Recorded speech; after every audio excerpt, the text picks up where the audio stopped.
بسم الله وسلام الله عليكم اغلى متابعين ملقى صح. تحياتي لكم في هذا الفيديو ديال زنزان ديال بصح. كما يقول المثل والله العظيم مشات هيام وبقات هيام. سعاد ولات بحال هيام. مصيبه كحله والله، تا مصيبه هزوله. تخيلوا معايا هادشي اللي قالته سعاد، غنتخيلوا انا في العقليه ديالي انه صحيح. قالت الخت بوكريشه الا انك انت عايرتيني وسبيتيني اني في الرضاعه سيري قولي لخوك هو اللي يجاوبك بانه كيجي وكيبقى يتسناني مع 7 الصباح انني نخرج. فكرتيني في هذوك الناس اللي كانوا كيخرجوا مع 7 الصباح يتسناو في العربيه يدوز مالي الحليب، يعطيهم يضروا الحليب باش يصايبوا القهوه.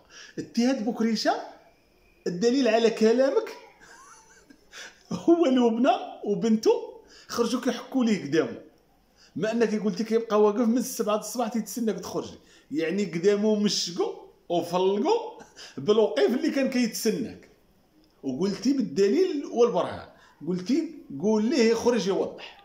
هنا بغينا نعرفوا متابعين واش هاد العائله العره اللي ان البنت جاوبات امها، ما ان امها اللي هي سعاد شويه بانت بحال تهزت خاصها تمشي للسبيطار، قالت للبنى بانك خادمه عند ولادي وديري لولادي الدعم، ولكن ديري لهم الدعم المدرسي ما ديري لهمش الدعم الاخر. فخرجت البنت حتى هي كدير بانها خادمه ديال امها على بوها، وكيحكوا ليه ضفا قدامو تمشقوا بالوقيف اللي كيوقف قال لك كيتسنى سعاد. سبحان الله. هل هذا بوكريشه تا هو نحسبوه من الديوتيين لانه هذه الفعله كامله واقعه، وهذا المشكل تاع زنا الدوديه زنا المحارم واقع في اليوتيوب، وهو كيمشي وكيجلس يتسنى سعاد حتى تخرج؟ واش جاكم هذا لوجيكا متابعين؟ ولكن انا غنحسبه لوجيك. علاش؟ سيروا معايا. قال لك كيعيط ليها وكيتحدث هو وياها كلام زوين وترطبوا القلوبه، وقالت لك ما فيها باس انك انتي تموتي بالغدا يا لبنى، لان بوكريشه الا بغى انه يسافر هو وسعاد والدراري ما فيها باش تفقسي وموتوا بالغدا، خاصها تسافر مع الراجل اللي اتهماته بزنا المحارم. هل هذه مرأة زنزان ولا بلا؟ ما لاحظتوش بنت لي بحال شويه تهزت ولا كدير هبل تربح باش انها تبين للناس بانها تهزت؟ واش اللي داخله لديور عباد الله وتحني ليهم، واش هاد الناس اللي كتحني لهم هاد المرأة واش ما كيتفرجوش في اليوتيوب؟ واش ما عمرهم قالوا في خيالهم بان ممكن ان اسرارهم تكون خارجه للناس وللجيران؟ هذه راه صاو، هذه راه مرت الراجل وانا حنيت ليها، ها كي دايره، ها فورمتها كي عامله، ها كيفاش دارهم، ها كيفاش كذا. انا المفهوم الوحيد اللي ما بغاش يدخل ليا الراس هو ان هاد المراه اللي هي سعاد واش عندها العقل ولا ما تكسبوش؟ حيت انا اللي بان ليا متابعين وربما انتم اكتشفتوا في هذا اللايف تاع اليوم، بان ليا بحال الانسانه تهز ليها شويه العقل وكان شويه لقدام رجع اللور، ولا تتفكرها باللور. كاين شي مراه ولادها عند ربيبتها وكتخرج كتقول انت الخادمه ديال ولادي، هذا لوجيك؟ ما خافت على ولادها؟ ما خافت ان الاخرى دير لولادها شي لعيبه ما هياش وما يبقاوش يشوفوا فيك الذين باعتوا كيما ما انت اصلا ما غيشوفوش فيك ولادك؟ علاش؟ لانهم يعتبرونك انت واحد المراه بصح مهمله، ما انك ديما خدامه وديما دالعه، واللي قتلني وزاد كمل ليا وجملها هو الباندا في الغوص والعكار في الغوص. على من؟ والله قلتها لكم ما كاينش اللي مبرع قدك يا المفرقع. لبنى تحك ليك، سعاد تقاتل عليك، وقالت لك كتجي عندها كتبقى واقف قدام الباب، والدليل على كلام سعاد هو ان قدامك مشقوا الصقع ويلا حكوهم لك من خرجتي من الحبس. فكيفاش مشقوا قدام المتابعين؟ هو كيمشي واقف من 7 حتى لقينا وقت بصنداله. يعني تا هو هذاك الكذوب اللي كيقول لكم انا ما نرجعش ليها وانا ما يمكنش لي نحط يدي في يديها واتهماتني و20 عام تاع الحبس، يعني حتى هو شماته وما يسواش.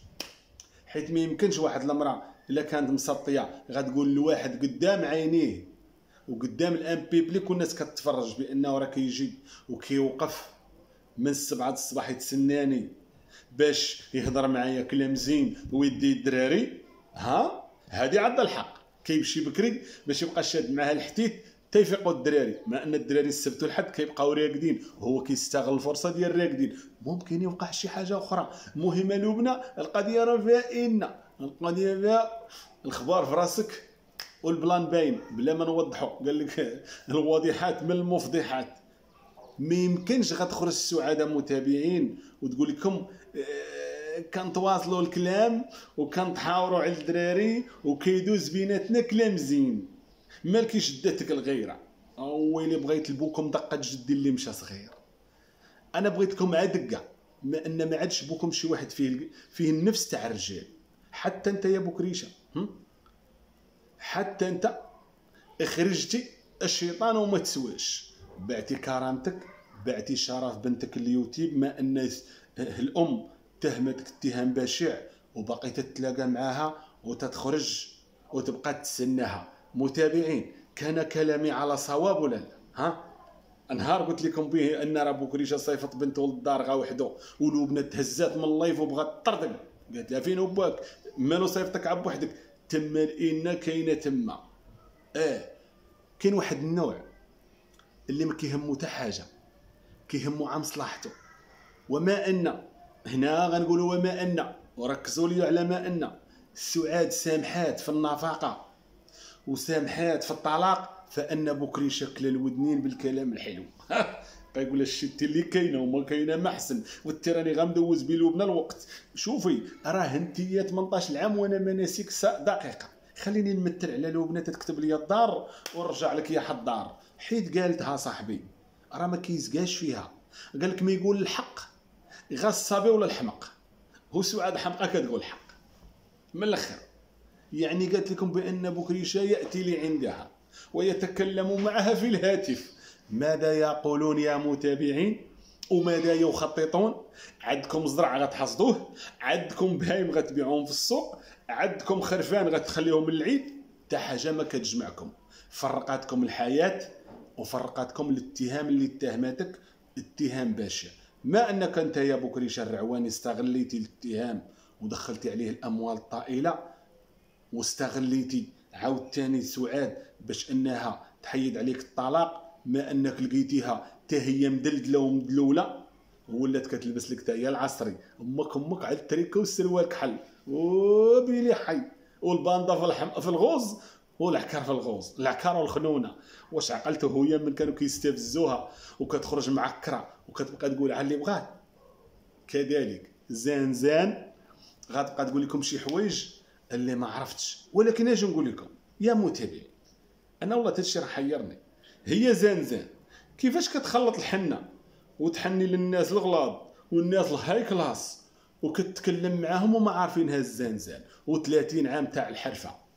هذه راه ماشي زان، هذه راه مدلوله ومدلدله. وبكريشه ما انه عند الزهر كيجيو فيه غير المدلولات واللي ما عندهم كرامه واللي ما عندهم نفس على حياتهم. الشكو كان بكريشه قبل ما تصليش عليه، ما ان هاد الاتهام البشع اللي طيحتي عليه وباغا ترجعي ليه. يعني هنا دليل على كلامي بان كلامي على صواب. ما كاين زينه المحارم، ما كاين زينه الداوديه، ما كاين انت عا كتفقسي في المتابعين. وباغا تصالحي مع بنتك، نعلة الله وعليك صبا. وبكريشه هو بكريشه هو المستفيد. ينقيو ليه رجليه من الشامبينيون، يحكوا ليه قدامه.